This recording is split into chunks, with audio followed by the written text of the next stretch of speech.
네, 10월 1일 수요일 복음 읽기는 일상 시작하겠습니다. 히브리서 5장 7절에서 9절까지인데요.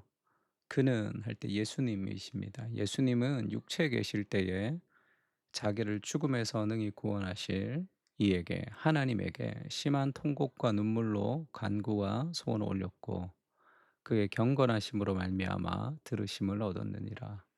그가 아들이면서도 받으신 고난으로 순종함을 배워서 온전하게 되셨은즉 자기에게 순종하는 모든 자에게 영원한 구원의 근원이 되시고 그 예수님이 이 땅에 오셨을 때 그냥 행복하고 즐거운 인생을 사신 것이 아니라 눈물과 심한 통곡과 눈물로 간구의 소원을 올리는 인생을 사셨습니다. 그 인생의 본질은 고통이죠. 좀 힘듭니다. 스카펙의 Life is difficult. 인생은 힘들다. 그렇게 시작하죠. 힘든 인생을 힘들지 않게 사는 길이 있다면 그것은 인생이 힘들다는 것을 알고 사는 것이다. 그렇게 얘기했습니다. 그게 삶의 본질과 같은 거죠. 그 예수님도 이 땅에서 많이 눈물과 통곡과 간구의 소원을 올렸습니다. 그 과정에서 그 눈물은 그냥 힘들다 이렇게 끝나는 눈물이 아니라 그가 하나님의 아들이시지만 고난을 통해서 순종을 배우시고 온전하게 되신 거죠. 예수님은 죄가 없는 인간으로 태어나셨지만 1살 때 예수님과 30살 때 예수님은 도덕적으로 지적으로 성숙해 가셨다 이렇게 얘기합니다. 그래서 예수님도 받으신 고난, 그 인생의 어려움을 통해서 결국 순종을 배우셔서 온전하게 되셨죠. 우리가 그 그리스도를 따라가는 것. 그러니까 우리 인생의 목적은 힘들지 않게 살아가는 것이 아니라 예수님처럼 온전하게 되는 거죠. 그리스도의 형상을 닮아가는 삶을 살아가는 것. 그것이 우리에게 좀 필요합니다. 그래서 제목을 힘들지만 영광스러운 인생 이렇게 잡았는데요. 한병철 교수라고 독일에서 강의하시는 철학 교수님이 계시죠. 한병철 교수님 책은 다 좋습니다. 예, 대안이 이제 명확하지가 않고 좀 그러나 오늘의 삶의 어떤 우리가 생각하지 못했던 그런 잘못된 지점들을 잘 꼬집어 주는 그런 책들이 많죠. 고통 없는 사회, 오늘날의 사회가 고통을 없애는 사회다. 그렇게 진단합니다. 한병철 교수는 고통 없는 사회에서 오늘날의 사회를 좋아요의 사회라고 진단하죠. SNS의 좋아요는 단순히 소셜 미디어의 표시가 아니라 하나의 사회 현상입니다. 그러면서 이 현대 미술에서 지금 제일 많은 가격으로 팔리는 잽 쿤스의 그 발론드이라는 또 풍선개라는 그런 미술 작품을 소개하죠. 왜 그렇게 매끄러운 그 스틸로 돼 있죠. 그 재질이 우리가 풍선으로 그 아이들 개 만들어 주는 그것이 이제 작품으로 되어 있습니다. 왜 그렇게 제프 콘스의 그 작품이 비싸게 팔릴까? 그것은 매끄러움의 문화 이렇게 표현하죠. 그 제프 콘스의 그 미술품은 철학도 예술도 어떤 깊이도 없는 그냥 보고 '와 예쁘다.' 하는 그 정도의 감각만 있는 그 매끄러움의 사회 그렇게 이 사회를 표현합니다. 그러니까 매끄러움이라는 것은 귀퉁이가 없는 고통이 없는 어려움이 없는 갈등이 없는 깊이가 없는 그런 것을 표현하는 거죠. 그게 SNS의 좋아요의 사회다. 이 사회 현상이다. 그러니까 그런 사회가 주는 문제점은 고통이 줄 수 있는 모서리나 귀퉁이, 갈등이나 모순을 없애야 하는 사회며 고통이 성숙을 가져온다는 것을 잊어버린 사회. 그러니까 왜 그런 사회가 되었냐면 이 팀 켈러 목사님의 "고통을 말하다."라는 책에서도 그렇게 표현하죠. "고통의 답하다."라는 책에서. 그러니까 오늘날의 현대인은 과거 어느 때보다 이 고통, 어려움을 아주 견디는 데 취약해졌습니다.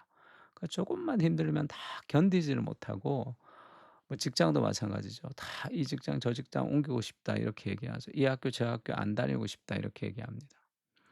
왜냐하면 뭐 이렇게 이전보다 왜 그렇게 인제 어려움을 견디는데 취약해졌는가 하면요. 그것은 서구 문화가 가져온 세속적 세계관 때문이다. 이렇게 얘기합니다. 그 서구 문화의 세계관은 초자연적 세계관을 무시하는 자연주의 세계관이죠. 과학의 세계관, 자연주의 세계관, 눈에 보이는 세계관. 결국 이 초월을 이해하지 못할 때, 이 보이지 않는 세상을 우리가 해석하지 못할 때, 그러면 보이는 세상 안에서 무언가를 다 결정하고 우리의 행복을 정해야 되거든요. 그래서 행복이라는 것이 자연주의 세계관이니까 우리가 눈에 보이는 물질 세계 안으로 축소해서 생각을 하는 거죠. 그러면 이 고난이라는 것은 인생에서 불필요한 부분이 된 거예요. 그래서 오늘날의 세계관, 특히 젊은이들의 세계관은 어려움을 견딜 수 없습니다. 어려움이 있으면 안 돼요. 빨리 치료받아야 돼요. 어려움이 있으면 그 어려움을 가지고 이렇게 함께 걸어가는, 어려움을 짊어지고 걸어가는 것이 아니라 이걸 빨리 없애버려야 되는, 그렇게 생각합니다. 그래서 기도할 때 하나님이 그 어려움을 가져가 주지 않으면 원망하고 불평하고 그렇게 하는 거죠. 빨리빨리 어려움을 없애버리려고 하는데, 신앙생활이라는 것은 그렇지가 않죠. 우리의 지금까지의 한국교회 신앙생활에 어떤 모토가 있다면 물질 축복, 만사 형통 이런 구호였죠. 그 예수 믿으면 복을 받는다. 그 개념을 가지고 기도했더니 복이 되었더라. 사업이 잘 됐더라. 건강해졌더라. 뭐가 회복되었더라. 그런 것으로 신앙이 성장했고 교회가 부흥했습니다. 결국 그것이 본질적인 기독교의 잣대로 봤을 때는 좀 왜곡된 형태라고 할 수 있죠. 왜냐하면 나를 위한 신앙이 되는 거잖아요. 그러니까 왜 그렇게 교회를 가서 기도하느냐 하면 내가 잘 되기 위한 거잖아요. 물질 축복 만사 형통을 통해서. 근데 그렇지가 않습니다. 이 고난이라는 것은 우리의 삶의 불필요한 부분이 아니라 우리를 성숙시키는 도구가 되죠. 그래서 우리가 인내를 기르려면 힘든 과정을 오래 겪어야지 인내를 기를 수 있는 거죠. 용기는 두렵지만 한 걸음 내디딜 때 용기를 얻을 수 있습니다. 사랑도 사랑할 수 없는 사람을 사랑할 때 사랑이 자라는 거죠. 가만히 있는데 성숙하는 것은 없습니다. 근육도 힘든 과정을 거쳐서 이제 근육이 생기는 거잖아요. 그러면 그 과정이 아무 필요 없냐? 근육을 만들 때 운동을 할 때 힘든 과정, 알 배기고 하는 그 과정이 필요 없냐? 그 과정이 없이는 건강해질 수가 없는 거잖아요. 신앙생활이란 한마디로 힘들지만 영광스러운 인생이라고 할 수 있습니다. 그러니까 예수님도 이 땅에서 눈물과 통곡으로 기도하신 세월이 있는 거죠. 그러나 그 고난을 통해서 순종을 배우셔서 온전하게 되셨다. 성경은 그렇게 얘기합니다. 그러니까 오늘 우리의 삶에 있는 어려움은 죄와 저주, 그리고 나를 넘어뜨리는 공격이 아니라 그 어떤 과정도 모든 것을 합력해서 선을 이루시는 하나님의 주권 안에 있습니다. 그래서 나를 성숙시키시는 하나님의 과정임을 신뢰해야 되고요. 그러면 힘들지만 영광스러운 인생을 우리가 추구할 수 있는 거죠. 힘들지 않은 인생이 아니라 힘들지만 영광스러운 삶을 선택하는 것, 그것이 신앙의 삶의 본질과 같습니다. 그런 삶을 바라보는 스피릿이 좀 달라져야 되는 거죠. 인생은 힘든 것이고 그 힘든 인생을 하나님이 가장 아름답게 만들어 주실 것이다라는 확신을 가지고 좀 힘든 여러 가지 상황들을 짊어지고 걸어갈 수 있는 영적 맷집이 생기는 것, 그것이 성숙한 과정이라고 할 수 있습니다. 로마서 5 장도 그렇게 얘기하죠. 우리가 믿음으로 의롭다 하심을 받아서 예수님과 더불어 하나님과 평화, 화평을 누리게 됩니다. 그리고 우리가 그 은혜에 들어감을 얻었고 하나님의 영광을 바라고 즐거워하죠. 다만 이뿐 아니라 3 절에 우리가 환난 중에도 즐거워한다. 환난 중에도 기뻐한다. 환난 그 자체를 기뻐하거나 고난을 기뻐할 수는 없죠. 그러나 환난이 결국은 인내를 만들어 주고 그 인내는 우리를 예수님을 닮는 캐릭터, 우리의 인격을 형성시키고 그 인격은 결국 우리에게 진정한 소망을 이루는 줄을 우리가 알기 때문이죠.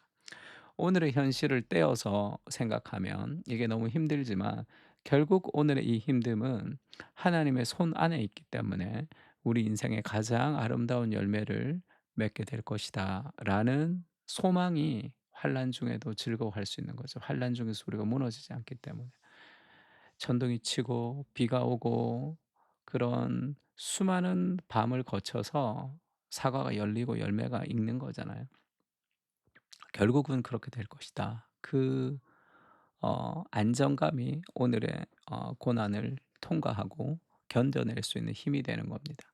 사망의 음침한 골짜기를 가도 주께서 함께 하실 때 우리가 그것을 통과할 수 있는 거죠, 두렵지 않게.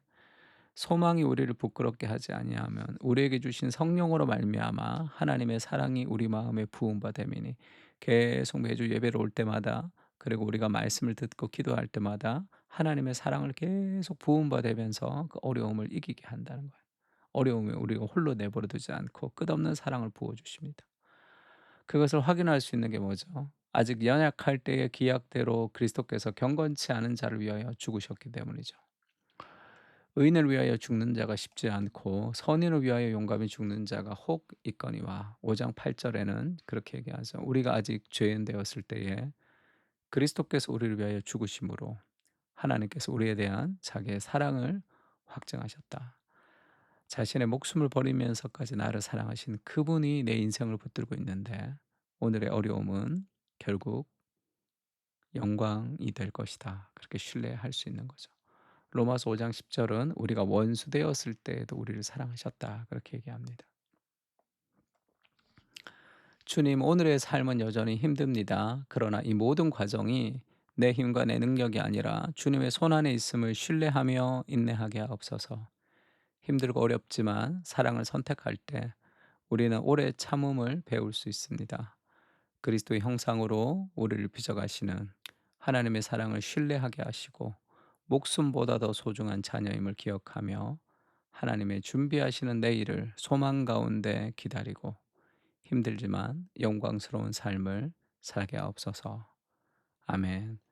다 같이 오늘의 삶에 어려움이 있지만 주님, 그것이 우리에게 이룰 영광의 소망을 좀 기다리면서 힘들지만 영광스러운 삶을 살아갈 수 있도록 같이 한번 기도했으면 좋겠습니다. 다 같이 기도하겠습니다.